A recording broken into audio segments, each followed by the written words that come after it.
And welcome back to another episode of Afraid of the Mark. I'm Chad. Oh! Didn't say AFL. He did it! I'm Finn. And I'm Dan. Great job. Thank you. Better than the CEO or less better than the AFL CEO?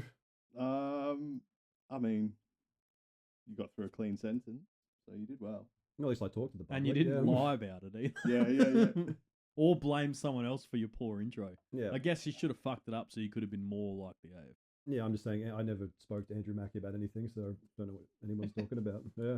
Anyway, Welcome back, Chadlington. Back to full health.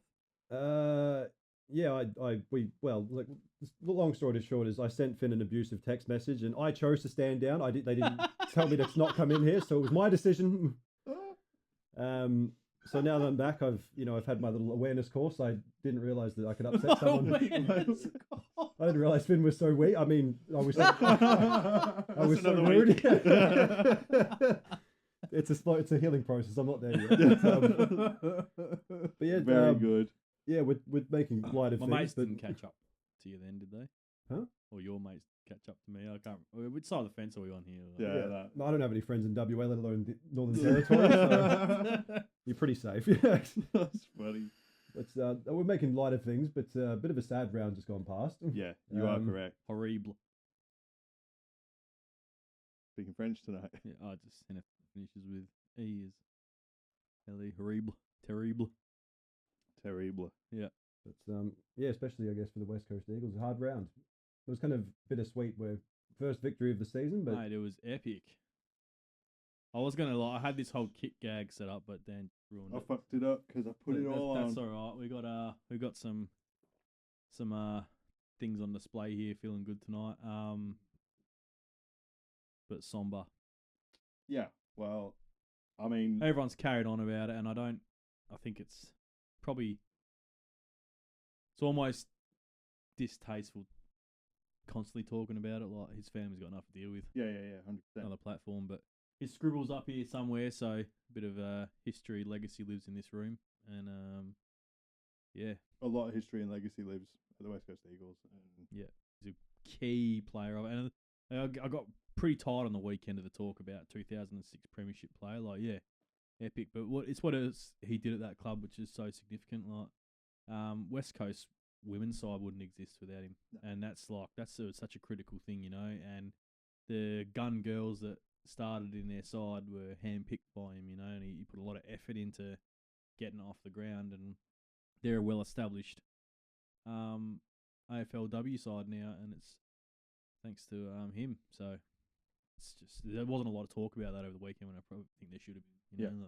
Because it's winning the premiership's what you do it for. Epic, and obviously a lot of people who played against him, played alongside him, know him on the field. We talked about how much of a clubman he was and a fierce competitor, and that bled into what he did for the women's side. And I think it was overlooked a bit too much. Yeah, fair. And your legacy isn't just football.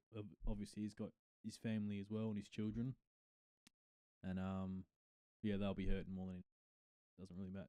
You can be his mate, but you're not his kids. Yep. You're not his wife. no. You're not his dad. You're not his mum. You're not his brothers. So And a lot in 3 months. So it's horrible, hard stuff. And his brother is a champion of the West Coast Eagles too. So, and a bit of thought probably needs to go for the club as well. He lost his older brother, as his other older brother, which is rough times. horrible. Yeah. But at least the Eagles rallied for a champion. Yeah.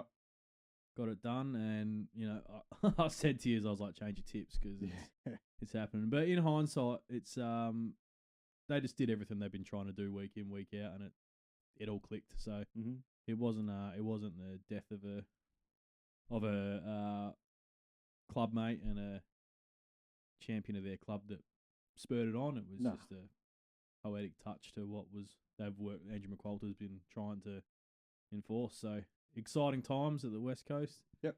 A lot of cool little milestone moments with like the Hoff getting his first goal. It was epic, man. And like just seeing the changes with these guys swinging in the midfield and what it all like paying off for what they've been trying to achieve. And Brady Hoff's one of them.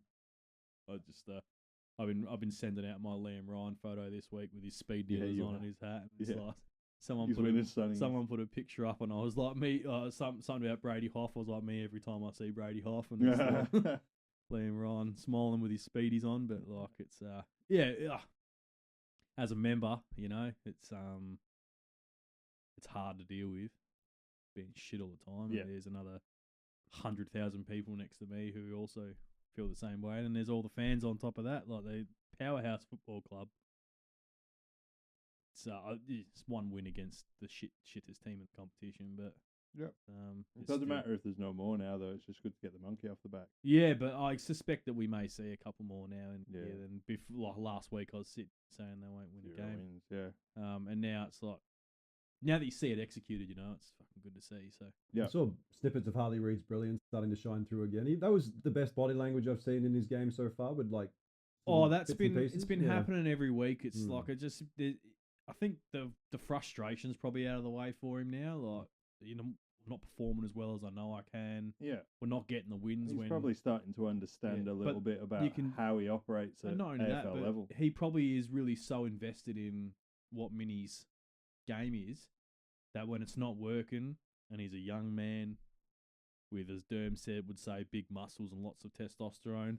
You know, You get pissed off and fired up, aren't you? Like, getting frustrated. Yeah. Yeah. So, and when to see it all coming together, like you're right, the body language was insane. But the more I've been watching of him on and off the field, the more this like he wants to go home thing. It's just like, man, that is not the. I'm not buying that bullshit anymore. He is like so bought in on it, and I think he's bought in on it with the addition of the coach and the staff and the other players who have all come on board to join in. You know, and that makes it a lot easier to. I suspect we might see a signature in the coming weeks. Yeah, that'd be nice. I reckon it might have been a don't sign until you're comfortable that we're doing the right thing. Yeah. And that might have been an instruction from Andrew McQualter himself to say, just worry about where Get we out need there to and be. play. Let's just be our best. And yeah. we start seeing results. You'll know what, and then we can worry about it after that. There was a nice little moment where he took a specky over the captain, but then he helped him back up. And I Yeah, thought that was yeah, a very like, cute, nice little But camaraderie that, thing. again, Yeah. it's like there was a lot of that on the weekend of just like little wins throughout the game where they're all just really bought into it, and that's how you breed culture. That's it. It's from the guys on the ground pushing the message that's coming from upstairs. You know, like I don't think they might. They're unlikely to get belted again this year. Yeah. He's I even mean- bringing back the butt slaps, which I haven't seen for a That while. was sick. I was like, butt slap, bloody oath. Yeah, it's like none of this high five crap. Butt slaps breed culture. Like, Well, it does. Yeah. It just like, and it's fun and it's happy, and like the handshake that Harley had with Tim Kelly. Tim yeah. Kelly, and like his relationship with Liam Ryan is clearly probably one of the most positive ones in Yeah. their game. But then when Brady kicked that goal, the first person to him, Liam. Yeah. Like, and everyone he got was around just- him. It was very nice. But like yeah. Liam Ryan has just been His so. face, man. He's he just was, like, and he's been like that for all the young blokes, and I think that's probably a lot of the stuff you picked up from Lewis Jetta when he arrived at the club was just like how the older boys get around you, and he's taken that role on, doing a lot with it it looks like it's the same deal that's going on in Richmond, where these young blokes are just all believing in each other straight away because a good handful of senior players are driving that sort of culture. Yeah. No, it's good. It's good. Pump. I was Nice so to get a stoked. win. Yeah. It was a good game to watch, even as the outside spectator. Yeah, look, a lot of energy. I've seen Scoops the dead shit. God, that guy's got fucking no brain cells, eh? He had 3 Saints in his team of the week. Did he? No way. And Rowan Marshall was outstanding, right? Yeah. But he's also playing against 2 not good rucks. Yeah. So in the scale of Rowan Marshall games, it wasn't that impressive. Jack Higgins, epic, right? But he's their only forward to kick goals. So it's not like, he outperformed. It's just the ball ended up in front of him every time. You Yeah. know? Like, and he did silky stuff. And I've always been a big fan of Jack Higgins because he's just so authentic. And I want to see him succeed in, like, if he wins the Coleman, and he's got the most, like, the greatest ever newspaper headline when he went through that period where he kept missing. Yeah. And they called him Missy Higgins. Yeah. That was incredible. It just Yeah. and that man's hard as nails. He's beaten fucking brain cancer. Like he is just tough as, and he only cares about what is probably his family, his mates, and footy, and his brain doesn't he couldn't work a normal job because he just fucking loves winning, man. He just breeds it. So outstanding performance as a small forward, 5 goals, epic. But then he goes on this rant. Scoops goes on this rant in his Kick It to Scoops episode that come out today, and it's his world famous segment, Scoops Goes Bang. Scoops goes bang. World famous. All right. Everyone in the world knows it. Could have done like a Donald Trump, but I'm not very good at impersonating him. But he started carrying on about how fucking shit and useless Wanganeen Malira was. And it's like, I don't know if you watched the same game I did, but yeah, okay, his disposal efficiency probably wasn't as high as it usually is, but his run broke West Coast open every time he got it. At one point, I was like, someone needs to KO him because he's the reason why the Saints are coming back. Did Gaff still play? Every fucking rebound. It was it was through his hands. Yeah, like if there was any performer in that team outside of their key pillars of who only perform each week in St Kilda, it was fucking him, right? I like Sherman a bit. He's Sharman. Yeah. Sherman. No, I always think of bloody American Pie. The Shermanator? The Shermanator. Just Sharman. It's a sharp man. The Sharmanator. He's a sophisticated full forward sent back. I wonder if they call him Poopy Pants because that's sharp man. Sharted himself. I like him too. He's a good player.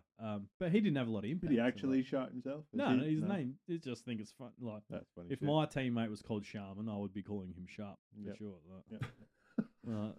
100%. No brainer, but it's fair. Yeah, but he had no impact. He was a good player. He's a good player, a good young player, but he had no impact because in the day it was a well-rounded performance by West Coast.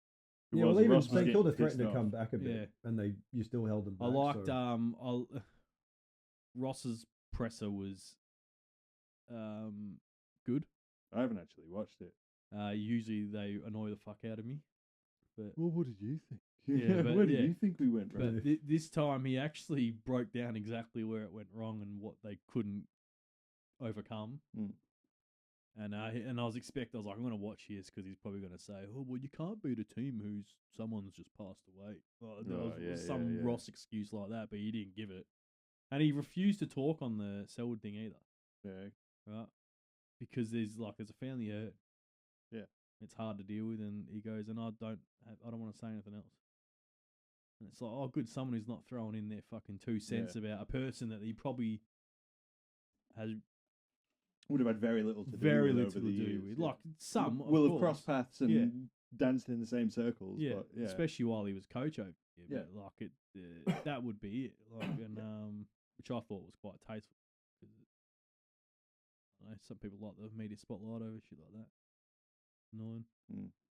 But yeah, good. I was excited, and there was a heaps of good footy on the weekend. Melbourne doing in Brisbane. Yeah, you know what? It was fucking 3 points away from a roughy Sunday after last Sunday, which was a 6-point decider. We nearly had a roughy Sunday the following week. So last 2 Sundays have been the 2 best days of footy. 2 best days, yeah. With usually the worst day of footy. 2 weeks in a row, Sunday's been the best, which is.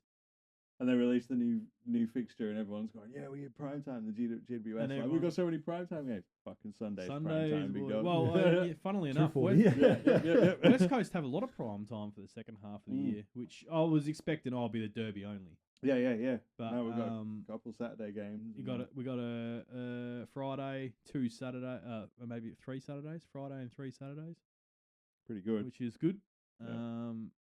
But I hate watching shit teams on Friday nights and Saturday nights. Yeah, it sucks. Fucking does my nut in. But we still keep getting Carlton on Thursdays and Fridays. Yeah. So they obviously don't care. Fremantle, man. Yeah. Oh. WA both winners. Yeah, they keep fucking the tips. Like they keep fucking the tips. We were on track for 8. At one point. I'm just gonna. Who cares about the tips? How do you reckon their fans feel? Yeah, you'd be so pissed off. Like just fucking. I'd rather be shit at the bottom to then go straight up and stay at the top again. Not fucking consistently lose and get better and flag better mantle. and grow. Yeah. Hope Freo lower my casket into the ground so they can let me down one more time. Yeah. Flag man. Hope Fremantle will lower my casket into the ground so they can let me down one more time. That's what it's a fucking yo-yo and effect. It is like bad, man. Roller coaster of emotions watching them play. There was one critical point as to why they won that game. Why? Because they didn't have two dead shit ruckmen playing. Yeah, true. They had one dead shit ruckman. Played all on his own. And when he was on his own, he wasn't a dead shit ruckman. It's like when Sean Darcy's on his own, he's not a dead shit ruckman. No. When it's just him, and there's like, even with Tracy. He's still slow and dumpy. Yeah, but fuck, he dominates in the ruck, and then the mids get to work. Not, can you just swing forward, or actually just go back to the middle, or just like they don't have enough brain cells to think about doing two roles. They can only do one, so just leave him in there doing it. And yeah, I've always been very critical of Luke Jackson, but played a very good game. And while we talk about him, he pretty much flat refused all the talk about wanting to trade back to Melbourne. So that means he wants to trade back to Melbourne. Is that why he's playing better, to start jacking the money up again? Yeah, probably. Well, no, I think it's just because Sean Darcy wasn't in it. And when he goes, they'll keep Sean Darcy and they'll be fine again because they're not fighting over who's doing what. And you do half a job here and a third of a job here. And just leave Josh Tracy as a forward and that's it. You can ruck when it's in the forward line. Don't go in the middle ever again. No, you don't want him destroying his knees in the ruck. You know, he's not a forward. He's a ruckman. No, Tracy. Yeah, he's a ruckman. The big kahuna. Yeah, and then they swung him forward, and it's like, oh wait, we've got someone who can kick straight. Yeah. Oh, well, he's a forward now. Yeah. Yeah, but like he's only a forward now because of those two rucks. Because Luke Jackson came in. Yeah. If Luke Jackson leaves, he'll become second ruck again. Oh, he's got too much skill to be a ruck. That's what I'm saying. Yeah. Like, just only do taps in the forward line. Otherwise, yeah, don't go up the ground. Yeah. But that knowing Freo, they'll send him up the ground and put fucking Sean Darcy in the forward line. Like, I'll be playing waffle soon if he keeps playing that consistently. Like he's a bit detrimental. Needs a few games of nothing, and you know. That's funny. Bring back Will Brodie. He's gone, mate. Will Brodie. Yeah. See him again. Yeah. Same as Nat Fyfe. Never see him again. Nah, doubt. Oh, you won't. Sad. He should have left. Farewell. He should have left Freo when he had the chance and done his twilight at a different club. Yeah, I agree. Just like, I respect the loyalty, but the waste of the back. If he was at St Kilda, really. he'd be on the park every week. Yeah. Do you know what I mean? Big fat waste of the back end of a good career. If he was at North Melbourne, he'd be on the park every week without fail. Yeah. And make an impact. And this, I don't know, they got this obsession with like, oh, nah, you want young, good talent. Fyfe should be sitting in the forward line. At North Melbourne? No, at Freo. Oh, yeah. He's fit to play. Why are you playing him in the fucking waffle? He should be sitting. Is he fit to play? No, I thought he'd hurt himself. Yeah, I thought he'd been playing in the waffle. He played 1 or 2 games and he got injured again. Oh, I didn't realize. I thought they've just like had him playing. No, his body's struggling. Oh, fuck, rightio. So like, just why is he playing for Peel? Put him fucking in the forward line, leave him there. No, he's not playing at all at the moment. No, that's disappointing. But South Australia not so good this weekend. Both teams bit of a disappointment. So West WA good, South Australia not so much. Not so much. Yeah. No. Yeah. For the Crowies, how do you feel? I wasn't surprised because whenever we can't win the midfield battle, we don't win, and our midfield's not strong enough yet. So I'm surprised the score flattered us a wee bit. But yeah, if we can't get it forward enough, then those forwards aren't. You were in it for stages though, weren't you? And then just got run over. I think it's because Collingwood don't really have a forward line, and we don't have a midfield, so it's kind of who's going to not do better first. I think Collingwood's not forward line is what disrupts a lot of teams' back line, because especially with a good back line. Yeah, too. because they're not used to that dysfunctional structure, and I think that's what's so disruptive about it. And you know, I was very critical that it's not going to work over the last 2 years, and it's just getting better and better because it is so dysfunctional. And Bobby Hill's fucking gold, dude. So man, so good, man. Very kind of and with actually the style. That game was sick because that Rankin had that intercept as well, right at the start, and that was bang, and just fucking booted it roosted it from 50. Like that was a sick game actually. That was fucking hell good. But some good skill on display. When was that? That was Saturday night. No. Saturday Arvo? Yeah, it was on the day game. Yeah. Okay. About 1 o'clock.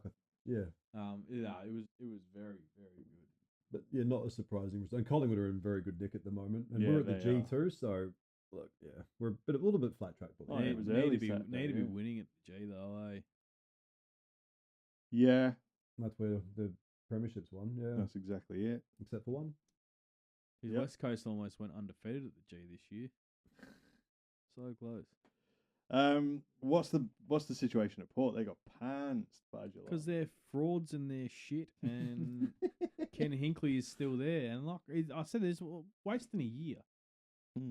He should just be fucking moved straight out, car put in, and start doing your own thing. Because it's just another full season of Kenny's shit game style, and someone else has to try implement his crap game style. Oh. Yeah.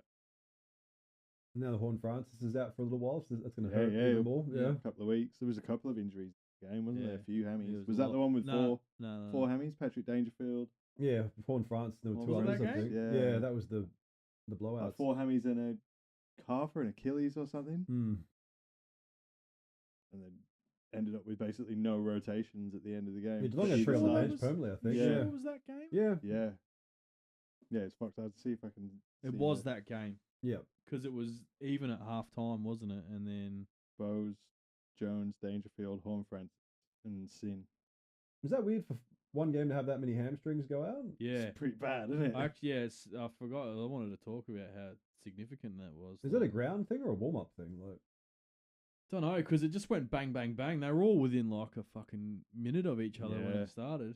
Horn Francis didn't even look like he'd done much as well as it went. In the incident where it went, just sort of a little bit of a run, like sort of sprung off of that foot, and then that was it, gone. And then he hobbled. Yeah, it was only what 10 points in it or something. At 9 points at half time. Yeah, because I stopped watching, but they'd done all those hammies in the second half. It all happened with like 1 down, 2 down, 3 down, 4 down. And then Big Jesse Cameron kicked 7 goals, and there you Yeah, go. that was his last one as the siren went Yeah. as well. Just like it was. brilliant. are we adding this to the conspiracy podcast with hamstrings all at once? Like, Maybe, yeah. Stick it on the list. Well, it's just interesting. Like, how does it happen? It was a pretty hard contested game. Like, it's Yeah. But like this tried and tested athlete shouldn't really be happening though. oh, things are always going to. Yeah, You're gonna get injuries now and then, but Yeah. that extent is fuck. It's a bit odd. Yeah, it makes you question what. Yeah, if when there's so many, was it like I said, was it a warm up? Was it a ground thing? Is it a ground hard? I don't know. Like, Who knows? we go do the finger test, see if it's Yeah, they do that with grass, don't they? I don't know what. I don't know. I don't know much about. I'm not a green finger. What do they call it? Procuring the lawn of a football oval. Horticulturalists Yeah. is the actual. I mean, trade for it. pretty good with the I mower. think it's a cert form. Yeah, It's a trade. I yeah. can buzz Oh, my no, it is. Yeah, backyard. of course it is. Yeah, Horticulturalist. yeah, I didn't know it was. yeah. I pretty didn't know it offending. was Yeah. until someone I knew was doing it, and I was like, "Holy shit! It's an actual trade on how to fucking do turf." But when you Yeah. think about it, what's involved for like? There's a lot. There's that Yeah. photosynthesis thing and watering it.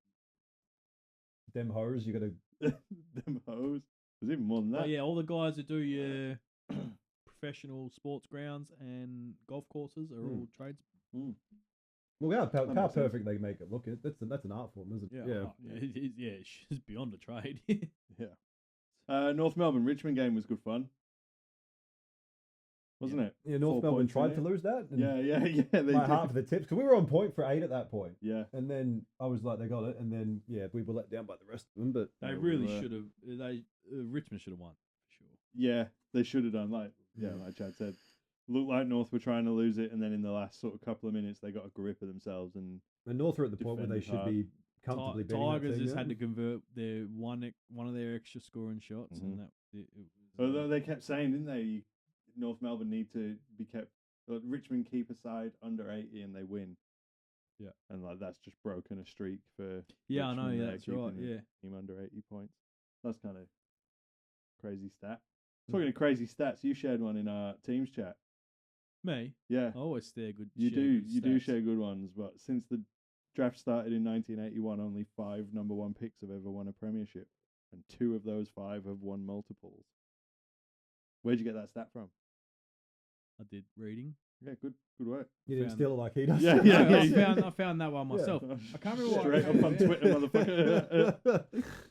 P.S. Still hasn't responded to me. Even You after I don't took get the an video. action this week. When was Spud's game? That was Thursday? nah. It Friday. was last round, wasn't it? Or was it this round? Last round. No, it was as we played the Saints. It was round 9. Yeah, cool. Yeah. It came into my head this week because I'd remembered that Tom Boyd did the introductory talk Good speech. yeah. before Spud's game, and I was like, "Oh, it's Tommy Boy." I got excited, but then I kind of forgot about it last week, and then I remembered during the week, and I was like, "Man, he was like a fucking just couldn't never get over his grand final performance." And it's like, So he's won. Tom Boyd's a gun, you're right, yeah. Yeah. And then from there, it was like, how many first round picks have actually, like number 1 picks have done it? And I was like, oh. Then I watched the fucking the Rayner, Reed, and Sheasel video, right? Rayner's Because another Rayner's one. been one. And I yep. was like, oh, Rayner's another one. I was like, well, Hodgie's one, obviously. Yep. And I was like, geez, who else is through the list? Yeah. Is it Des Headland? Is that his name? Des Headland? He had multiple. Was he number Was one? he like fuck Brisbane. 1979 or something? It's Des Headland, eh? He, Yeah, Oh, Des- you yeah, said he's a- since 1981. What year was yeah. he? No, he was at Brisbane playing. yeah, he went to he won Freo? two premierships at Brisbane. Yeah. Great player. Was it Headland? Is Headland his name? Des Headland? Yeah, Des Headland. That's a name. Yeah. He was one of the His A name, but is that yeah. the guy he's talking about? Yeah, no, he Yeah, played it at is, Brisbane, yeah, then he went yeah. to Freo. Yeah. Yeah. He premiership player in 2002. Yeah. And then the other one is When did he win his other premiership? No, he's not a multiple. Luke Hodge is multiple. multiple. Yep. He's one, and then it is who was it from West Coast? Number 90, one pick. Yeah, we- 94 and 2006. He won premierships in. 2006. Manwaring? Yeah. Hey? Manwaring? No. That'd have to be a baby in the 94 one. Yeah, drafted then in 92, I think. Back it was. end of career. Fuck, who was it? I literally can't remember who it was. You guys haven't had anyone that picks Harley Reid. No, they haven't. Ages. Mm. Yeah, they haven't a lot at all. It was Drew Banfield, sorry. Oh, yeah. He was number one pick. Yeah, Drew Banfield Fuck. went pick number 1, and he won a premiership in 94 and 06. He was a That's senior crazy. citizen by 06. Yeah. Yeah. I can't believe he was the number one pick. Yep. All right. And do you want to know what was really interesting? Yes. I like Is for a long 1, 2, 3, 4, 5, 6, 7, 8, 9. There's been 9 WA players drafted at pick 1. At number 1. That's pretty cool. Yep. Where's Tom Boyd from? Pretty sure. Next, he was GWS number one. Yeah. And then he went to was. Yeah. Bullies. So how long had he been playing when they won it? It was 16. 3 years. Yeah. He was okay. pick 1 in 2013. So he did 2 years at the Giants and then straight to the Bulldogs. Or it was and won one, his first or year it was there. 1 and 2. I can't remember. He was touted as massive when he got. Yeah. He was. He was Yeah. unreal. He was fucking superstar. Same with Pat. Remember Patton? He was GWS as well. He Yeah, kind of he went off. was. He got bad knees. They would have had 2 8 reconstructions, and he sent out photos or something. Was it the old? Oh, yeah. Yeah. Yeah, he did. John I O'Payne, remember yeah. talking about that in... Yeah, he was a dud. Yeah. He was They were always a dud, different Willie messages. Yeah, they were. Yeah. Not the. So not the Brendan music. Brendan Goddard got close to doing it. He was a great. Close to the... winning one. Yeah. Especially in those With- grand final years, he was a great player then. Like With what team? St Kilda. Oh, yeah. Yeah. But he went to the bottom And after, Michael yeah. Michael Gardner was pick 1, 96. and Really? Yeah. He got injured in 2006. And he What- would have played in the St couldn't- Kilda like, grand. couldn't prelim get- or Yeah. something. Couldn't get back on the park, so he missed out on the 2006 premierships. There's been a few who have been like real close, but then like not done it. Yeah. Drew Banfield's son will be a couple of years away now. Father Yeah. son rule. Bailey Banfield. There'll be 2 Bailey Banfields in the AFL. That's wild. Well, one of them might be in the waffle because he's pretty good. Mate, the waffle grand finals thrown up this year. Yeah. You know, when that draft happened, when Bailey was picked up, right? I hadn't read up on him at all, and I just like Freo picked up Bailey Banfield. I remember going, it was fucking father and son. Why the fuck? To then find out that Drew Banfield's son Bailey was only 13. Would have been like 12. Yeah. Ah, never mind. Yep. Let's Are talk they about related though? Like no, they're not at all. Just coincidence. Yeah. Coinky Dink. Not even remotely. Yeah. Yeah. It's sort of Bailey's a pretty common name nowadays, but Banfield isn't a common. I have 2 and 2 together. I mean, talking of Tom Boyd and obviously his mental health battles when he left the AFL, I know a lot of AFL players are starting to call for a mental health round. I guess It's like fucking. How come I'm always first? Yeah. And then like, it's There's about 13 minutes of the first episode of this year that I cut out of the video due to some expletives that I may share this week to prove that Finn was first. Yeah. I'm always fucking first. AFL, you need. Just ask Mrs. You need. This is an open letter to the AFL, and even though the management is bad, and I'll try to be as polite as possible, you need to get a mental health round and do something for your past AFL players who are dropping like flies because your post-game treatment of them is non-existent. And if I was Chad, I'd be referring to war vets in the same vein, but I'm not, so let's move on. Please do something about it. Drop the rounds that we do not need. You know, the ones that mean absolutely nothing to the players in this competition. Drop them and focus on a mental health round, please. Just for men, or are we talking everybody? Like what? Just because we're the men's league with The men's men's mental league, health? yes, the men's league. Yeah, I mean, yeah. it's great to have it for the women's league, and the other rounds that we don't need might be beneficial for the women's league, but they do not need it in the men's. It is pointless. Right. Fucking move it on. And marquee mental health round. Marquee mental health round game should be West Coast versus Geelong in honour of the Selwood family. It'd be nice to be named after it. Do you think, like, if you're specifically focusing on men's mental health, is there a reason that we get, I wouldn't say neglected, but not as much attention as in general? Is it because it's harder to speak about, or 21 men commit suicide in Australia every day or every week, whatever that. Every week. 21 men. Yeah, the stats are daunting. Yeah. I feel like it's probably got something to do with the fact that in years gone by, men just wouldn't have talked about it. I feel like there is a generational divide here where... Yeah, but they still killed themselves. Yeah, they did.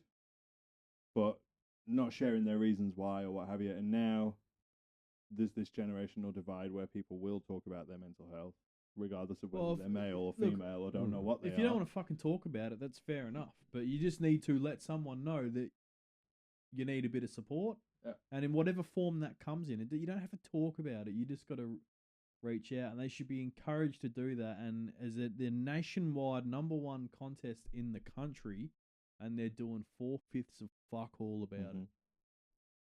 Yeah, fair. Like 4/5 of fuck all. Like their Indigenous round was mired because of it. And if that's not enough to go, you've got elders doing Welcome to Country who are so shook over what has happened this year in just one football family, that they're talking about that during their Welcome to Country. And their Welcome to Country is one thing. It's their thing they do for their culture, and they're going, this is such a problem that we're going to talk about it in the middle of a Welcome to Country. Like, if that's not enough to say, oh shit, we probably should do something about this. Probably should have done something about this when the first bloke took his own life.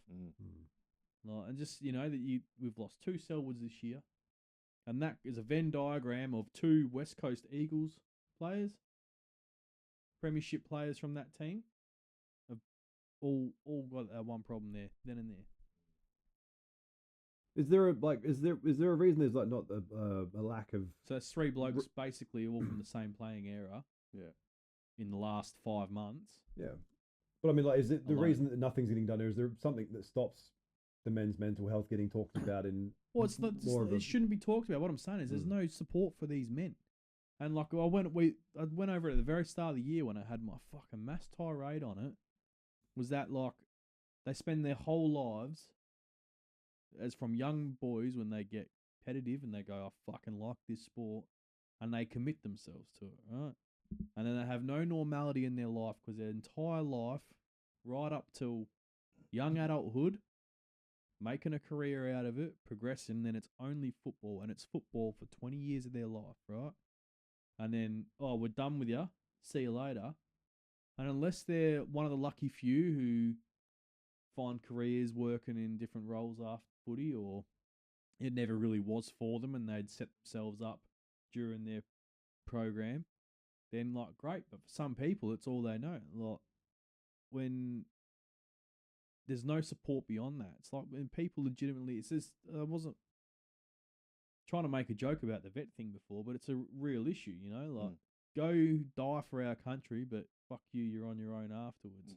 And it's like, how do you move back into normal life?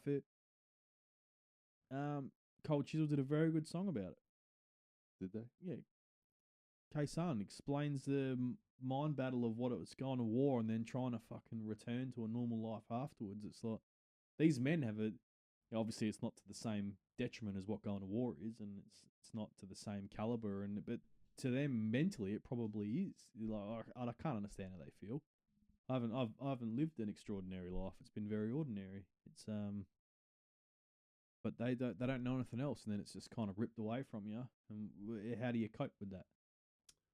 But I mean, like even like that, we'll say that possibly some of the AFL players who have done it, that could be the reasoning, but just in the more the general mental health space. Well, but I'm not talking about the general mental health space. I'm talking about the players. That's the whole point of this. Yeah, but I'm saying the players, it may not be post AFL life. It could be other things that are upsetting them as well. Like you've got to have both sides. Yeah, I know, but I'm just trying to point out what is likely a common denominator here is that like they don't adjust, and then that's why you got so many who fucking go to prison, or they're fucking hooked on drugs, or they end up fucking dead.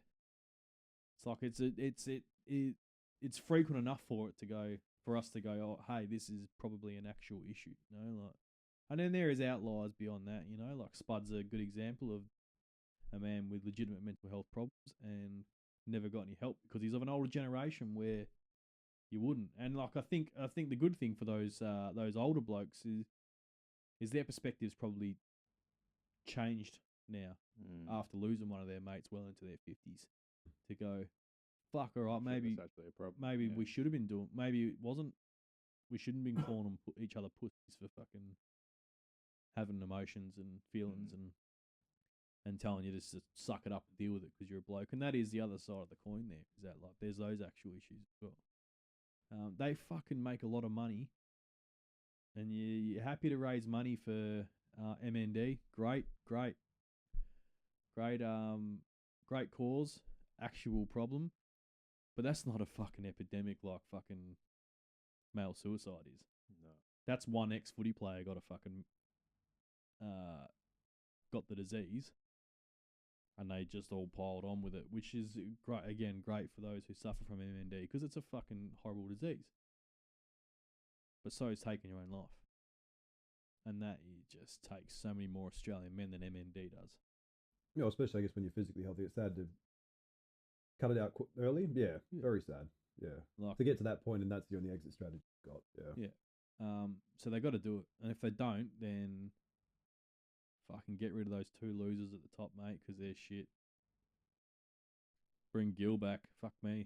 Never thought I'd say that. Yeah. Is it like this? Is I'm not going to be a bit divisive. We need the views. Is it being the fact that it's if we do a men's mental health round? That's all it should be. Yes. Will that? Because whenever we try to focus on, I guess the male gender, we tend to get a bit of pushback because... Oh, who gives a fuck, man? Yeah, no, I'm just saying... There's not 21 Australian women fucking committing suicide every week. But yeah, there's nothing wrong with focusing on men, things like that. No, because obviously it is a big problem with us. Yeah. Well, where's our prostate cancer round? They're fucking... I bet you the women, the AFLW does a lot for breast cancer. And they have breast cancer things. And I could be wrong. Feel free to comment and... Well, same with the testicular side. I mean, that's obviously, especially as we get older, that becomes a big issue. Yeah, like it's a male sport. It's not a fucking all gender inclusive sport. Well, the AFL's a men's league. It's a men's league. It's a men's sport. Like these things, it's okay for them to be about men and be the fucking point. But Yeah. you know, like it's an echo chamber on the internet this week, and it's like they're all saying exactly what I've been talking about, and this is from men and women that has to be the focus. Because like I'm sure there's some radical shillers out there, like patriarchy making it about themselves, but most women have sons, and they don't want to see that happen to their sons, and they don't want to see that happen to their daughters' husbands and the father of their grandchildren. You know, like it's so if anyone wants to fucking piss and moan about it, send them my way. I'll have a few words. Because it's an actual important thing. What's the sad thing as well, especially I guess when they're younger, they don't feel young men don't feel they can talk about their feelings without being persecuted, and then sadly they don't ever get help. No. And I guess that stigma needs to go. And as I said, you don't need to talk about it, but you just need to tell people that you need a bit of support, right? And that can be the case of someone sitting there watching the footy with you, and that like it. Everyone, I don't talk about my shit, but when I'm not doing well, I just need support. You're still not going to get a word out of me because it's just not my thing. Yeah. But I will be open and honest when I need a bit of support. And it can come in many different forms, and that's probably where it all starts. And like they're real lucky in footy clubs. They've got a level of camaraderie from 43 other men that they play with, that they probably have a bit more of that network normal people do. Yeah. I don't know if I could put together phone numbers of 43 other men. Yeah. So like they are those guys are very fortunate to have that, and I guess with the younger blokes, they're probably already pretty active in. I see the there's 10 years between myself and my little brother, and I see big differences between what me and my mates were like compared to what him and his mates are like. Huge. It's only only over 10 years, So add another 5-6 years onto that, and there's probably like those young blokes walking to footy clubs now are probably telling each other their bowel movements, like it's Well, we did that last week. But that's the kind of like openness that they probably have now, which is a good thing. Like it's great because not one of them's ever going to feel like they're alone, or that they can't do it, or they can't get by. But you got to think of the years of men who have played that sport who are still at risk of what it used to be like. Finding that it's hard shit. Do something about it, you fuckheads. I agree. Well, even Jeff Kennett did a lot of work with Beyond Blue and whatnot as well. Like, surely they could jump on board and have a Beyond Blue round. Something like that. It should already be a thing. You're dead right. Like, it's fucking why is that not? Why don't we see Beyond Blue at every round? Why does it take see it at all? Why does it take a family losing their father, their uncle, their brother, their son to watch fucking broadcast put Lifeline on the screen? Like what? Well, you put Lifeline on the screen, you think you're fucking doing something, like, and that's just a cop out too. That fucking pissed me off more than anything else. We'll just put Lifeline on the screen like we actually give a fuck. If you give a fuck, you'd have that on the screen all the time, everywhere.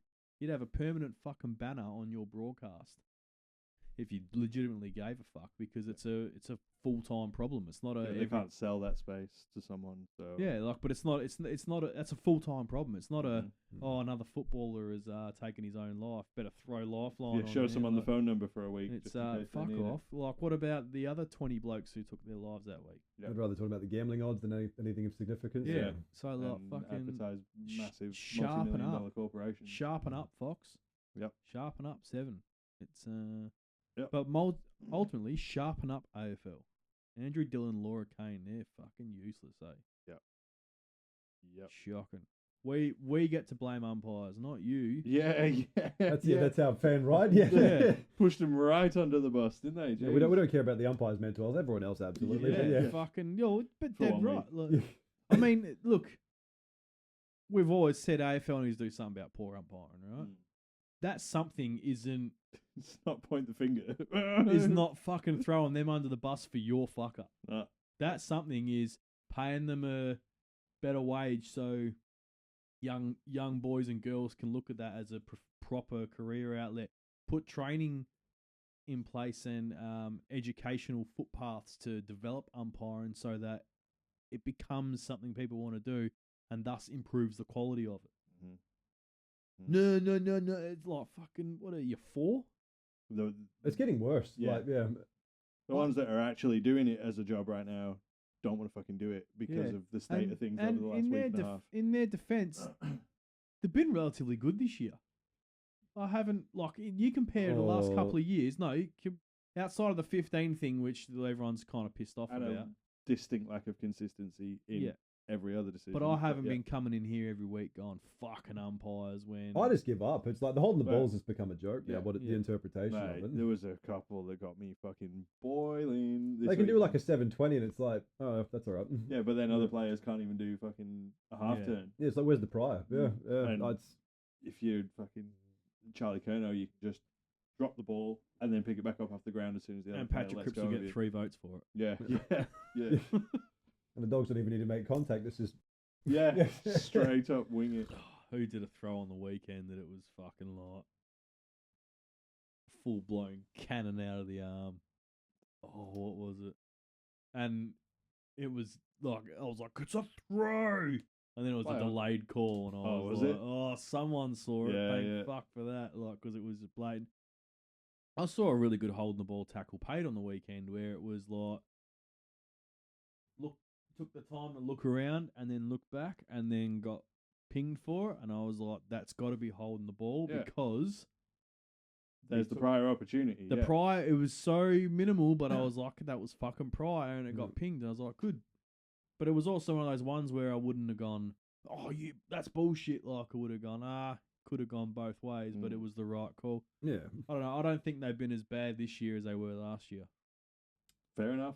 I think some of but I think the 15 and the holding the ball rule has probably gotten worse. If you took out what the interpretation of 15 meters, because they're none of them. Well, it's not up for interpretation. 15 meters is 15 meters. Yeah, this is a mathematical equation problem. Yeah, look, have you taken a footy out to the oval with a tape measure yet? Was that discussed? No. Just if you generally care about them policing the 15-meter rule, go mark out 15 meters on the oval with a walkie wheel, right? And then kick the ball, and tell me if you think where it lands is 15 meters. I did it with my apprentice we were working at Footy Oval last week, and he had a footy in his car, and he kicked it to me, and I said, how far do you reckon that was? And he goes, 20 meters. And I rolled it out, and it was fucking 13. Right. That's still relative. I'll give him that. You pay that for but he thought he kicked it 20 meters. On the team.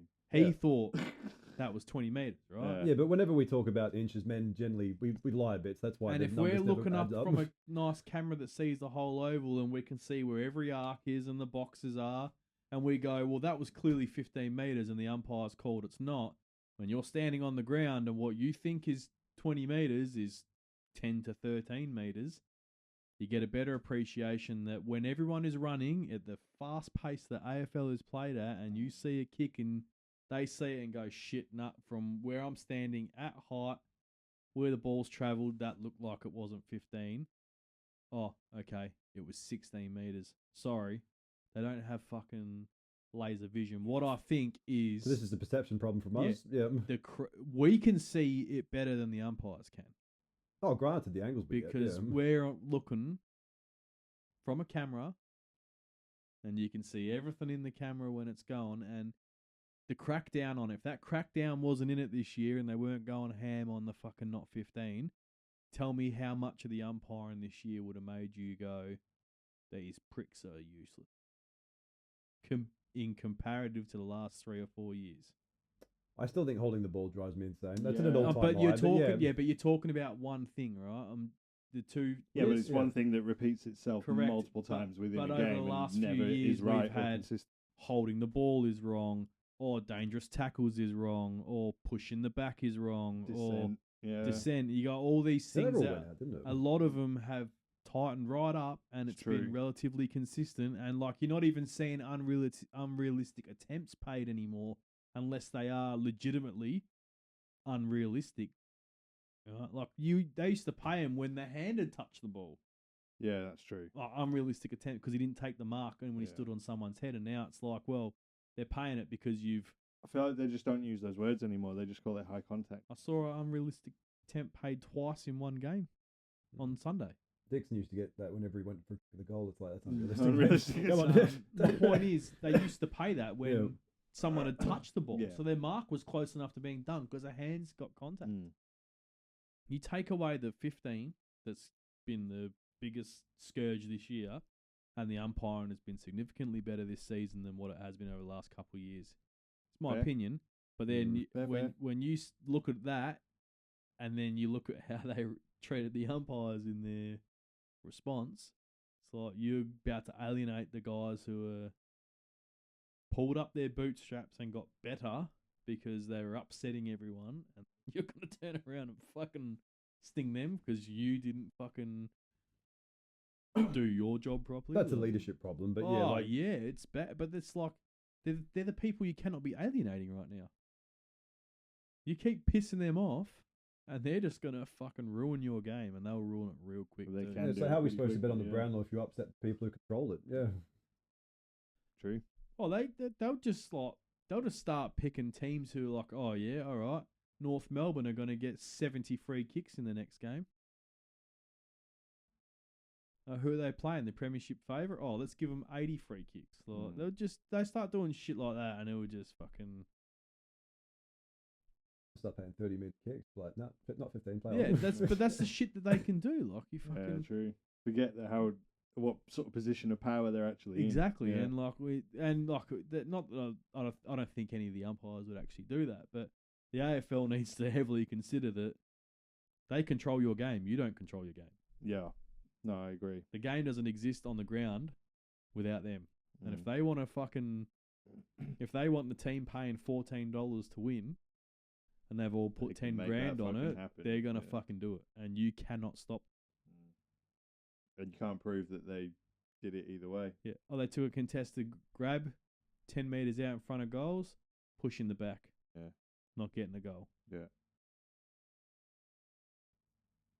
Yeah. Someone gets perfect tackle, dangerous tackle. 50. Yeah, he swore at me. Yeah, 50. I didn't. He swore again. He raised his voice. 50. That's dissent. Dissent is questioning. They've gotten away with a lot of dissent this year that previously would have been pinged for. Yeah. Yeah, like Willie says that as a term of endearment. The C word is very interpretive. But obviously, it's everything's a mess, but we're going okay. Yeah, good one. I wanted to talk about kilometres gained really quick. Yeah. More math, let's go. Yeah. Yep. Fucking wild numbers. John Noble, 1,001 metres gained this week. Mental. For Gold Coast. Who's measuring that though? The umpires or? Are you sure? In that case, it was probably 1,200. Yeah. But then Bailey Dale comes out and has 49 touches and 1,050 metres gained in the Bulldogs game. Man, he was good. He was so good. Somebody should have told him that he needs to run a kilometre in a straight line to get away from Willie Rioli's mates, but instead he was all over that oval. But maybe try zigzagging. Yeah. And he's doing ankle breakers with his steps. Yeah, very, very good. I just wanted to touch on that because I don't know if I've ever seen or paid attention to that stat where anyone's actually racked up a kilometre. It doesn't happen very often. Gained. No. And we had it twice this week. Yeah. Crazy. Last week, obviously you weren't here, Chad, but we sort of touched on wanting to talk about the Brownlow. Do we have time to talk about that, We or got time. do we not? Because we wanted to sort of probably. I want to. It's that time of the year where we need I had to to talk think about it during the realistically. week, and I was gonna I'll go through and then tally up where I think top 3 is the top 5, but I had a better idea. And I think it's worth trying to point out who would have the most votes at each club. Yeah, okay. I like that. That could be a fun. The easiest way to do it. I like But that. if you want to start looking at whatever you're going to look at for that. I'm not. I just wanted cool. to talk about it and come to Cool. our own conclusions. Well, without before we plagiarising do any articles online. do that, I just want to point out that it is the Afraid of the Mark Derby next It week. fucking is too. Yeah, I was going to wait for the tips to talk about that. Oh, but cool. Is it? Yeah. What's the derby? The Afraid of It's the Mark out Derby. Afraid of the Mark Derby. Yeah. It's West Coast versus Adelaide Crows. Oh, I thought we were going to Do I have to have get to fucking another spell podcast it or out? something. I don't know. What should we call? Like, we can't call it derby. That's plagiarising. Oh, the Friday the Mark Cop. I was gonna call it. Hoedown? I was gonna call it. I was gonna call it the Showdownby. No, it wasn't. That's bad. Yeah. Call it the blue, the Barney, the bare knuckle. Bare knuckle. Afraid of the Mark dust up. Oh, I don't mind that. What do you want to call it, Chad? You put sport. I've got no idea. Hey, it's not sport related, but it just came back to my mind, which is real. I've been laughing about it all week. Joe Biden? Sorry, it's not AFL. it's not AFL related, but Is it war related? It is sport related. Sorry. Just keep it to yourself. I've been laughing about it all week. So obviously there's going to be a West Australian NRL team. Yeah. Terrible sport. The Perth Bears, a terrible name for a terrible sport. Not really what they're going to call it. Yeah, Perth Bears, right? So there is a registered association in W. I'll cut that out. I'm not cutting that out, dude.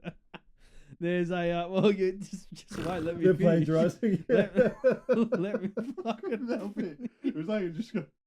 Yeah. Let me finish. I couldn't stop it. Let me finish. So there's already a registered association that have been around since 1996 called Bears Perth, which is a club for gay men in Perth. Right. Bears Perth, and they're a long-standing establishment, and they had to put a notice on their website to all NRL fans signing up for memberships that we are you're not getting what you think you're getting. We're not the Perth Bears, the new to be NRL team. We are Bears Perth, a long-standing gay man establishment and club. Oh wow. Yeah, but I just thought it was ironic because at least Bears Perth are honest that they're a group gay men. Yeah. In NRL, they use a sport as an excuse to lick each other's assholes and put their fingers up there and have a good sniff. So. Yep. Very good. Yep. What was his name? Mr. Pokey Bum in the sport. I thought you would know this.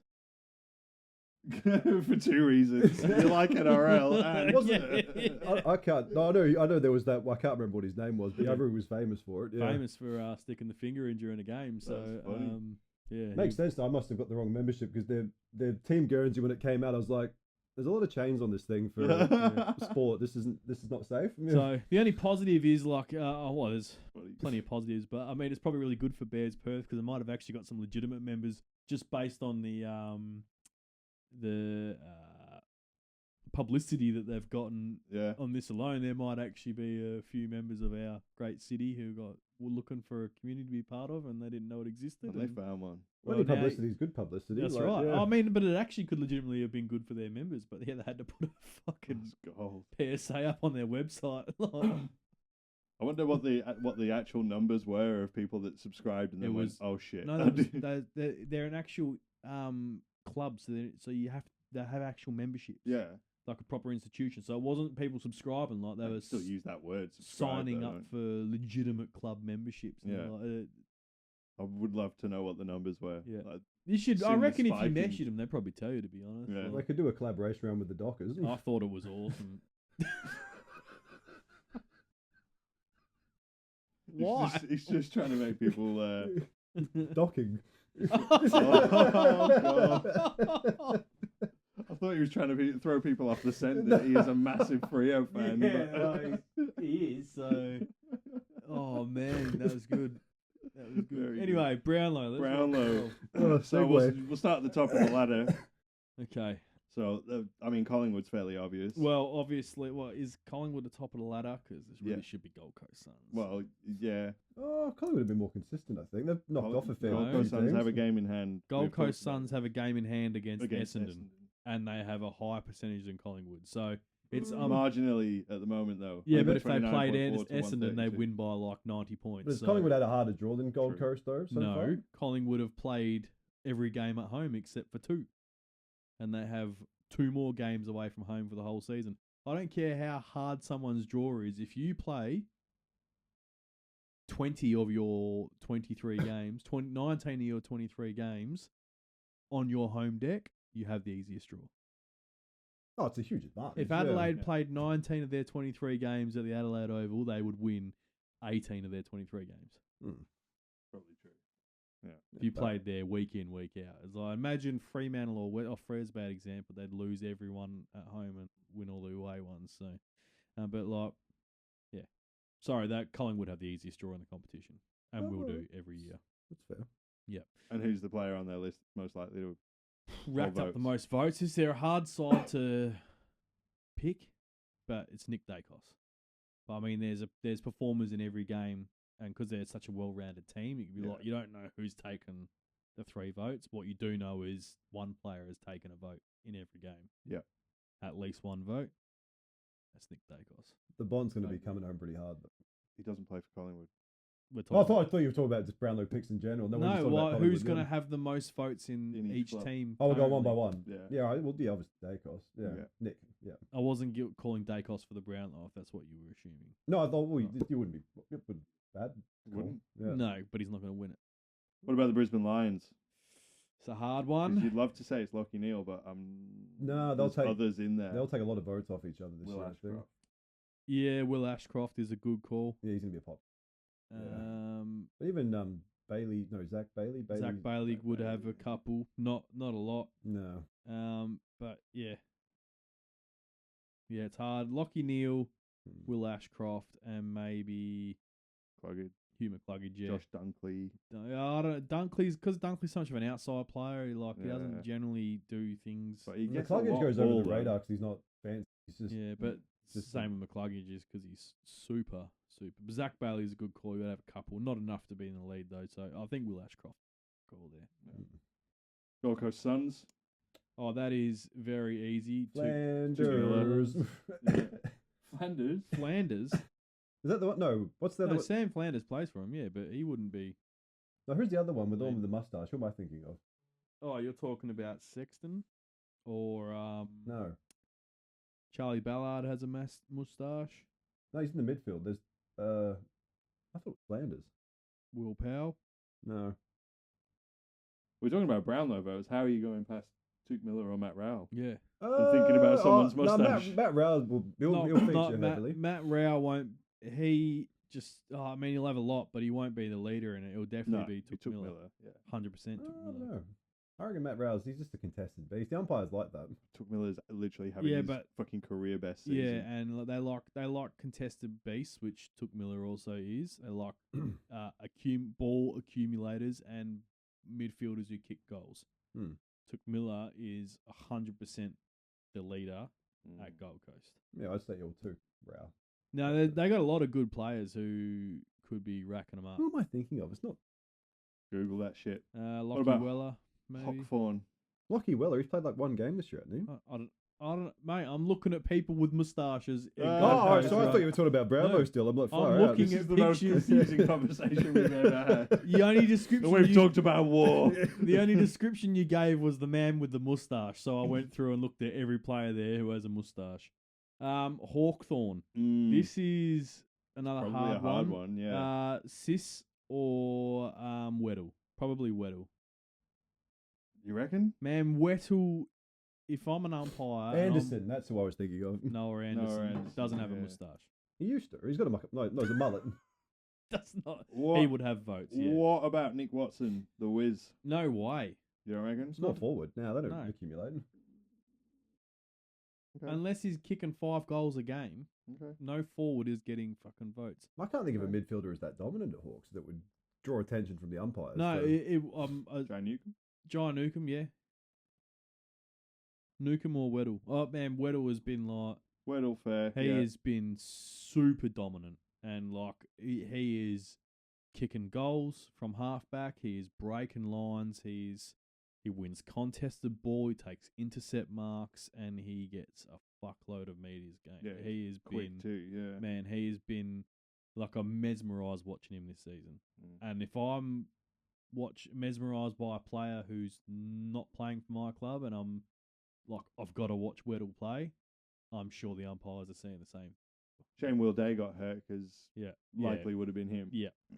Western Bulldogs. Bont. And McRae. No, wait, he plays for St Kilda, doesn't he? Bailey Dale? Yeah, that's what I meant, yeah. Bailey Dale, no, he's had one good game.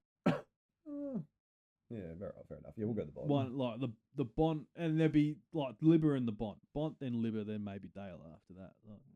But Sam what's Darcy that, would have racked up votes earlier. Ed Richards, he's having a very good year. He's having a very good year. He's You got to remember yeah. that like the games that Darcy played in, he would have racked a few votes as well. So a couple of ones and twos, yeah. Yeah, so that will impact the guys coming after Bont. And I think since Bont started playing after his injury, the only game he hasn't got 3 votes in was this weekend because Ballydale got him. Yeah. And he'll That's still have fair he'll analysis. He'll still have 2 or 1. 2 or 1, yeah, absolutely. Likely, I'd say 1, but he'll still poll a vote in that game. Yeah. And then he'll be 3 every game before that. Yeah. And you can't tell me it's not when they're in the dominant form they're in as well. No, like when you got a midfielder racking up 25 and kicking 3 goals a game, and getting hit outs as well because he rucks sometimes, and then Wild. Just fucking like you can't. It's Bont's year for the Brownlow, and I'm adamant that that's the case. Fair call. Who's stealing the votes from Jordan Dawson at the Crows? There's a few players who'll be stealing the votes from Jordan Dawson. There'll be a few games of Rankins pinched a few because he's been Keys. Yeah, Keys as well. Keys, Yep. yeah. There's a lot of disposal, a lot of goals. Yeah. There's been, I reckon there'll be 1 or 2 games where Saligo maybe. Yeah, Saligo would be, and Thilthorpe would have had a few games where he's picked up a few, and even Tex has had a couple of games where he'd be getting the 1 or 2 votes. Same with the Fog, he's had a couple of bags. Yeah. So. Yeah, but the Fog just Potentially hangs all out. rubbing each other. The Fog does just hang out forward, where it's like Thilthorpe, Thilthorpe and Tex are work up running the ground like hard. Yeah, The other side's the Foggy, like that takes a lot of energy to move that. Yeah. It's a huge band. That's a rig. Yeah. But they got it. There's such a well-rounded side that it's hard to really. Yeah, they're literally rubbing each other, picking each other's pockets. Yeah, we still find a way to lose. Yeah. So who's taking the most votes? Oh, Dawson. Yeah, it's got to be Dawson. He'll be the most. Oh, yeah, because Rory Laird every now and then will poll it right, but he's like a Bailey. They just consistently perform, but sometimes they go under the radar. And unless Riley O'Brien's had some massive games, which I don't think has so far this year. He's had consistent games, but not like his big ones where he just goes, "Oh, I'm going to get 40 hit outs, and kick 2 goals." Like it's So Geelong, yeah. probably Bailey Smith at this point. Oh, Danger's had a couple of massive games too, though. It's Yeah. like I don't know, you're Bailey Smith. He's in attention. yeah, but Bailey Smith he's got all eyes on me at the moment as well. That's when players who wear headbands generally like the attention. But the Konings would have picked up a lot of votes, man. Didn't play this weekend last week, 2 weeks out. Yeah. But he would have picked up a few already this year. There's That was hard though. It is hard. Like It's a Bailey Brisbane, Smith though. It is Bailey Smith. He's just Jeremy Cameron would have got a couple in his big bag. 7 hole. Yeah. What about the Giants? Oh god, Tom that's hard at Green, the moment. Yeah. Toby Green. I don't think it's Tom Green. He's been a bit. Who else is in there with him? He's been a bit. How you going this year? They all have. They've all fallen off the face of the earth. Bedford would have got some. Oh, Finn Callahan. Finn Callahan, Yeah. But He's he out this started week, Joe. started really strong and then But they sort of always trailed fall off off a as a little. team. They always do, and then they come back hot again. yeah. What's young fella's name? He would have got a couple too. Yeah. What is his name? Flanders. No. Oh, Sam Taylor would have got some. What is his name? Lucky Keith might have picked up a couple. What? Whitfield, maybe. He's a like. What about Hogan? Hogan's had a couple of big games actually. Yeah, Like, Hogan's had a couple of big games. I tell you, won't be getting any fucking votes, Jake Stringer. No, he won't. What is his name? Young fella. Where's the headgear? Oh, the little dude. Yeah. Toby Bedford. Is it? No, it's not Toby Bedford, is it? Yeah. No, it's not Toby Bedford. Mustache. Toby Bedford's got a Does have moustache, a yeah. moustache, yeah. I'm Does he? pretty sure it is Toby Bedford. No, you might be right. You're gonna be doing a lot of editing with the silence. Where No, Toby Bedford's 24, man. I know who you're You're talking right. about though, but yeah, I don't know. I can't It's remember. not Life Toby remember his Bedford. name. How have I forgotten his name? This is really embarrassing, actually. Let me I'll leave it all in. What?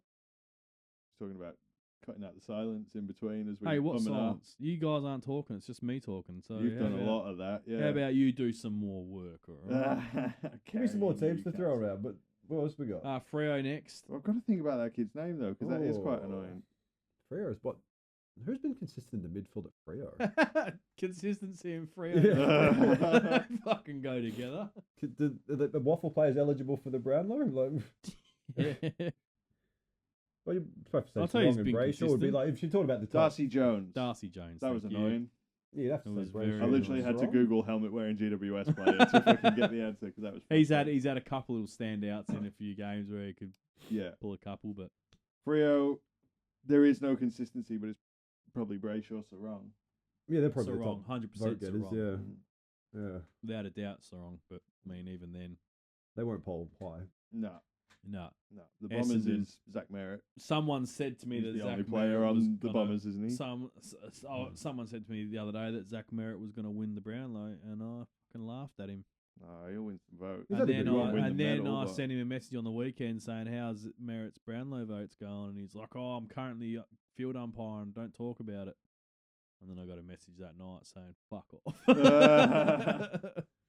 Zach Merritt has had 2 good games this season. His first one and then another one after that. No one else in that team is. You got to remember that, Carrying like, them up. you got to remember that he might get 1 or 2 in the 4 games they won. There's definitely got 3 votes in their first game for the season. He's got like 36 and 3. It was fuck bullshit impressive. But winning teams tend to get the votes, and he hasn't been winning. Nope. He might have the most at Essendon, but I don't think he will. So who would likely take him off? Todd Goldstein always has been historically good at getting votes because he's a good ruckman, except this week when he was Todd Oldstein. Peter Wright on his big... You work on that one a bit. Stop stealing my shit, jokes. Peter You're Wright. out of form this week, but that's okay. Peter Nick Wright's- Martin, maybe. Yeah, Nick Martin's had a couple. Sam Durham is so consistent, Yeah. and it's something that Zach Merritt isn't. Yeah. Oh. So Durham, I'm going to go with Durham. Patrick Cripps at Carlton. Yep. Yeah. Anyone else? Patrick Cripps, 12. 12 votes. Who? No, from Carlton. No, maybe Sam Walsh might steal votes. No, Like, he's been he missed a hit too. ordinary this year. yeah, I'm just saying the other ones we would potentially steal from in the midfield. Like, yeah, Uh, well, that's one of the keys, maybe. Patrick Cripps will get like 57 Brownlow votes this year. Why does he find that funny? This is a passive question. Okay, Sydney, they're bad, so who knows? They are bad. Yeah, who would you? Warner, Heaney's been terrible. Yeah, Blakey. Lizards are letting everyone Liz. down. Papley, no his good. disposal efficiency is no good. No. I can't think of one Sydney player with polls so far, especially because they've lost a lot too. So, Yeah. Oh, it would be Warner. Warner be Mm. the most consistent polling one. Yeah. And probably Heaney because Yeah. he's a pretty boy. Yeah, he's a pretty boy. St Kilda moving on. Melbourne. Like the Shermanator, the Sharmanator. The Sharpman. Sharpman. No, that's St Kilda's a very easy one.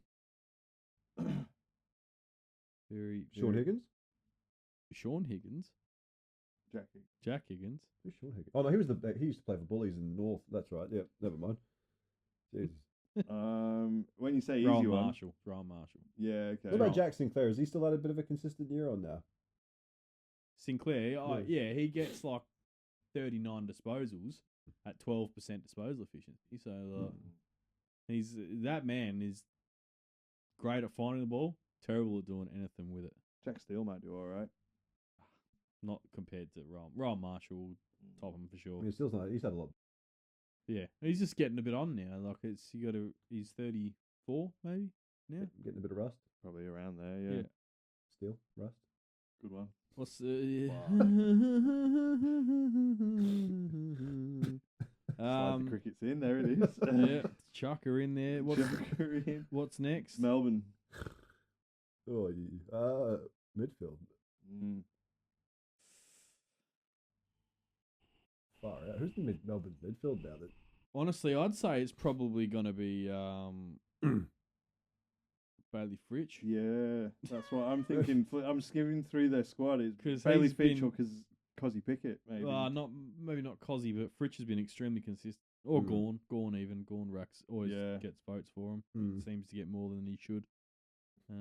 Not saying that he's a bad player. It's that but I know he what you gets mean, more than Ruckman usually do. So, Yeah. which leads me to believe that's why Rowan Marshall probably poll high, because the perspective of Rucks has changed because of Gorn. Yeah. Port. What's got you giggling now? No, it's just like every time you bring up Port, he gets upset. With, You'll get all the votes. It's all fucked. Stinkley. Kind of Rose, surely. He's missed a bit of footy. Yeah. Oh, but his halfback transition's been Yeah, but pretty impressive. like, you don't know if he gets injured again, then he's gonna. Horn Francis has had a couple of good games, but now he's Consistent. injured. We got to be Butters has careful been injured too much. if we don't pick Willie here, he might Might get some flick threatening us a messages. message. So, but just on that, Willie actually do message us because I want to talk to you. Yeah, and our inbox hasn't pinged for months. Yeah. It wasn't a scam Starts with an anyway. insult. We're okay with it, buddy. Plenty of Gatorade here for you. There's no one outside of the ordinary, really. Rosie's probably. Oh no, Willem Drew. It's gonna be Willem Drew. 100% gonna be Willem Drew. No, mate. Most consistent player in that team. Goes hard. Redhead. What more do you want? not a redhead. Goes hard. Richmond. Now this is an actual legitimately hard one again. Yeah. Taranto, Ralph Smith. Fuck. Lawler, man. He's done good. The kid's doing good, man. Yeah. Nank would have racked up a few. Yeah, he would. Yeah. Geez, it's hard. Anyone of them for Camden McIntosh. Been pretty good. Mate, can we just say that for the record, like, you've got no hair, take the headband off. He likes the headband. It makes me feel uncomfortable. It's no sweat in his eyes, man. It's tennis players. I think I heard someone say that it was about sunscreen, actually, about not getting sunscreen off of his head streaming down into his eyes. Well, bald tennis players always wore them. Yeah, they did. Just get hair plugs. Technology's a lot better than it used to be. Like, have a fringe. It feels great. Hey, man, if he wants to be bald, he can be bald. Huh? No, still natural. I'm all for it. I'm gonna be Camden McIntosh, mate. No. It's gonna be Well, Vloston, he's been alright. He has. Vloston, yeah. Short's been pretty good too. I mean, they got all their senior players have been great. Yeah. Nank, McIntosh, Ralph. They're probably one of those Taranto. three. It's hard to. Yeah, Tim Taranto started really poor the year, but if he keeps in the way he's going now, then it probably will be Tim Taranto, to be honest. He's a little bit Jackson Sinclair. His disposal's not crash hot, but yeah. He gets the true. North Melbourne, Sheasel. It's either Sheasel, Wardlaw, or LDU. LDU's Parker. Nah. LDU's not damaging enough. I'd probably go. What? What was the first one you said? What? Not damaging enough. No, he gets bald, but I don't notice anything out of the ordinary with him. He's moving it forward. He's literally one of the most damaging players at comp. LDU? Nah. No. Wardlaw. Oh, we're talking about LDU. He said LDU's not I said damaging. LDU. What? I like Wardlaw. Yeah, Wardlaw's alright. What LDU are you watching? I feel like you're not watching North games. I think he's good, man. He's a No, I watched North games. fucking gun. But yeah, Wardlaw's the same, and they're both like beasts. But No, LDU's overrated. No. No, he's not. Underrated. Yeah. Um, Guy Simkin. He's been good. There's a few in there. Yeah, the problem about this side is the only thing that's let them down has been not winning, finishing 4 quarters. Yeah. Because they're just beasts. I think Luke Parker will probably get a few as well, to be honest. Get a few, he's had a few good games. Yeah. There's a few in there.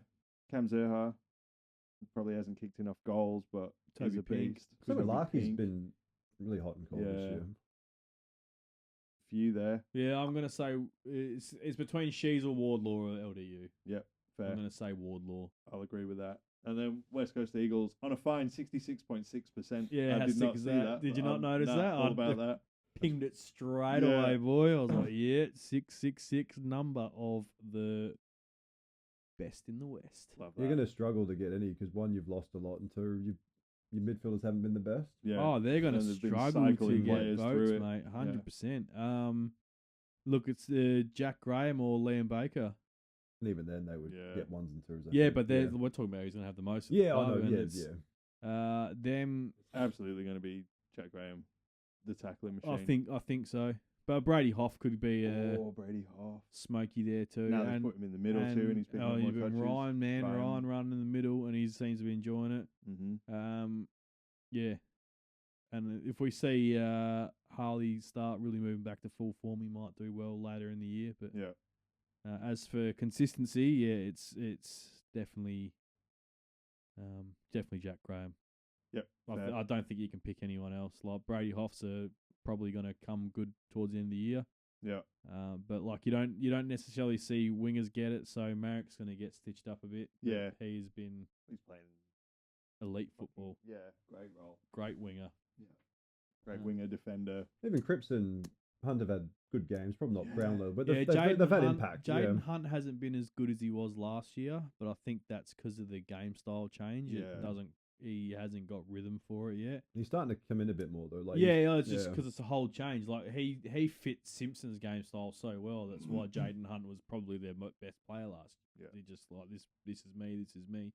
It's changed now. Straight lines up and down the Yeah, wing. yeah, Kick a not goal where every it's- now and then. Doesn't quite suit him as much anymore, but he's adapting. And Jamie Cripps is just Jamie. Let's do the tips. Yeah. This is long. tips out for the boys. It's Yeah. all right. It was going to be a long episode. There was a bit to cover. The first game of the Ooh. round is going to be a hard one. It is the Cats versus the Dogs at GMHBA Stadium. Well, are we going by nature or by form? Well, I think I'm going to go by nature and form and go the Dogs, even though it's at GMHBA. Well, you're going by form and not nature then. Dogs beat Cats by Oh, nature. sorry. You're a secret cat man. I mean, I've got 2 cats and fucking- no dogs, and I No, think you're a don't secret lie. cat man. Don't do No, I that. think- He might be a secret Freo man, but I'm not a secret cat. I think he's man, more of a, bro. a bear person Yeah. myself. That's how he knows I'm not a about founding the member. PSA on their website. It was I'm nothing not. to do with Back it. in the I'm old not a Brisbane founding days. member. Yeah, dogs for sure. Yeah, what's your Yeah, margin? Dogs. By 19 is what I just dropped the thing. Yeah, I feel like mine's a bit lower. I think mine's like 11, 12. I'm going 12. I'm going 30. I reckon they might put a bit of pressure on the old cat. No danger as well for a couple of weeks, so you know. Be all right. And- Next and- man up. and Cats, I feel. GMHBA, you don't belt them. No. If you beat them there, they just lose. Well, GWS 5 games. Was it 5 games in a row they've knocked out? Yeah, but they Geelong at haven't belted. GMBH? They don't belt them there though. Well, no. They just beat them. So I think 19 points is safe. I'm gonna go Dreamtime at the G, Richmond. Are you? I'm not. Well, based on what I watched this week Oh, Essendon dished up. and what Essendon brought along, Oh. the Tigers will fucking belt them. Yeah, you're right. I'm going Richmond. And if Nank rucks the way he rucked this week, they're gonna hurt him in the middle. Yeah. Yeah, I'll I'm go. going Richmond. I agree. Richmond. It's I don't. It's at the MCG. I don't care if it's Essendon's home game. It's Dreamtime, and Richmond always play well on Dreamtime. Yeah, that And young team will like the occasion. 100%. Yeah. And based on what, if we're gonna go off last week's form, which is usually how you tip, Richmond are winning. Yeah, and I'll take it. not a lot of difference in wins between those teams at this point either. So. Giants versus Carlton. This is a hard one. That is a pretty hard one. Carlton are making jokes out of everyone at the moment, and Giants are doing the same. This is a coin flipper, I reckon. Yeah. I think the Giants need to respond. So I'm going to go GWS.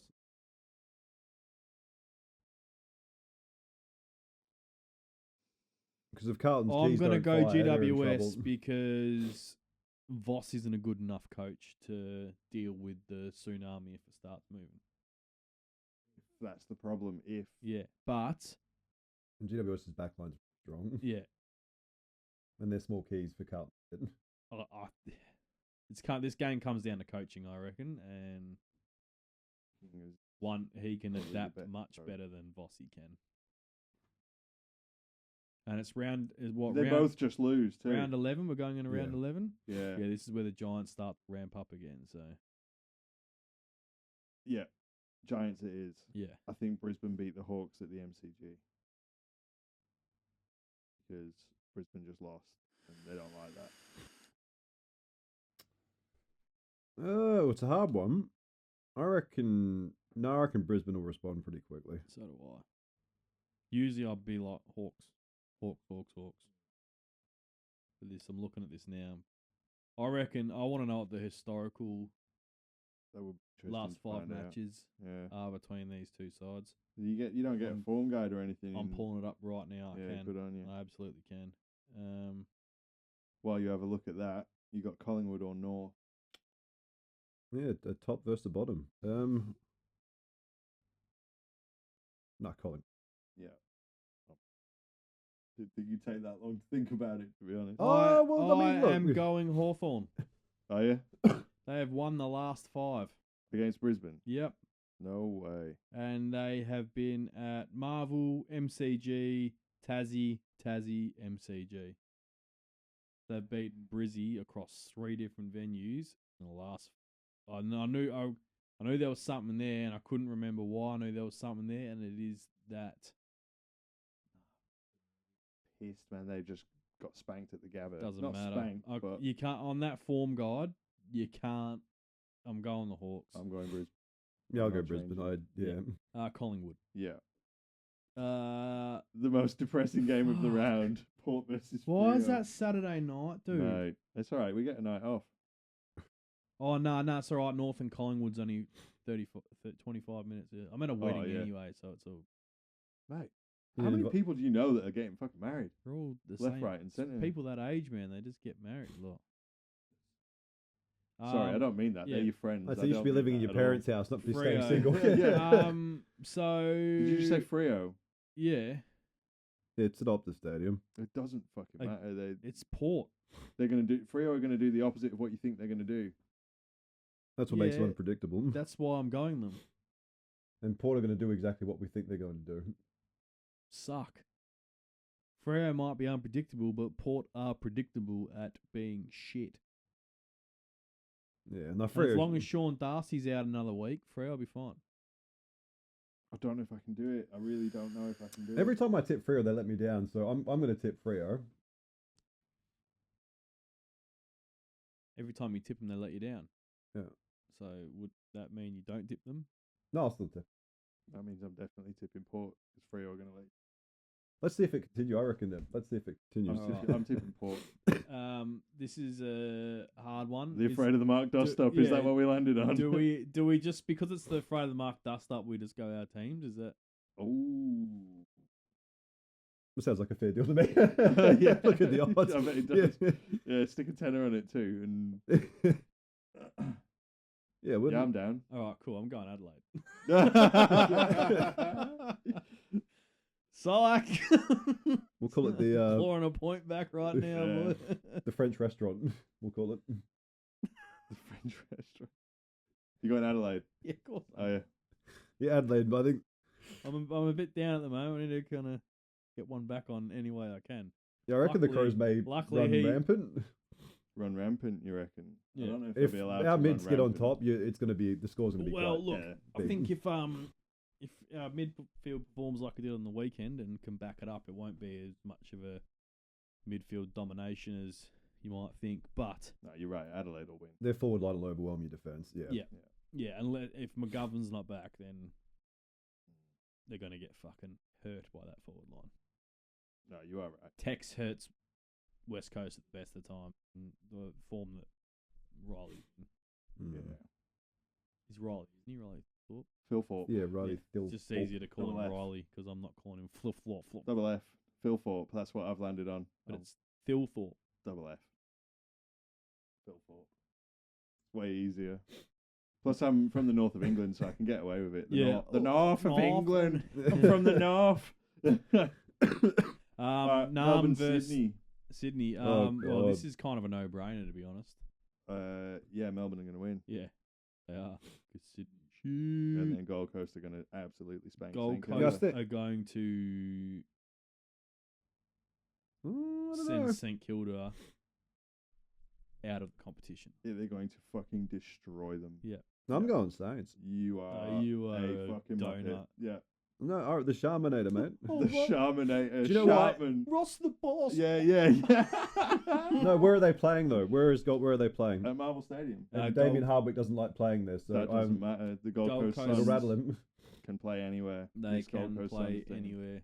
They're going to spank St Kilda, brother. All right, we'll see. We And will. if they start doing remote coaching and Hardwick doesn't go yeah, he there, just watch stays, out. They're gonna stays on the Goldie. Yeah. Hopefully Dials there it. are ABMs. Hey, what was installed. that about with him? Just before we finish up, you see him on the old smartphone. I thought they weren't allowed to take phones in the coach's box and shit.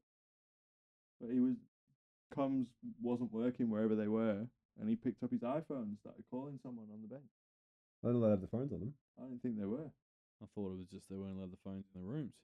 I thought it was a player thing, not a Yeah, okay. coach thing. I don't know. I mean, the coaching staff have to contact other people outside of the players. Yeah. I think Okay, fair enough. the only players got their phone on was Willie Rioli, isn't it? Yeah. Firing out their messages at halftime. Fuck you, dogs. All right. How do we feel about that one? We done? Yeah. You know, I think we've Work. solved the confusion of the Bears membership, so just in case, yeah. You know, I feel better about myself now. Yeah. Good. Do you reckon the Bears Perth will sponsor us? I reckon you could ask. Yeah, we should get on board with them. They seem like cool dudes, eh? When you send them the email to cancel your membership, you can ask them. No, I just think they're cool dudes because they don't want NRL supporters in their group either. That's funny. Very good. Don't blame them. We see eye to eye. Very good. I'm done. That's all I got, yeah. Friday, Mark. See you next week.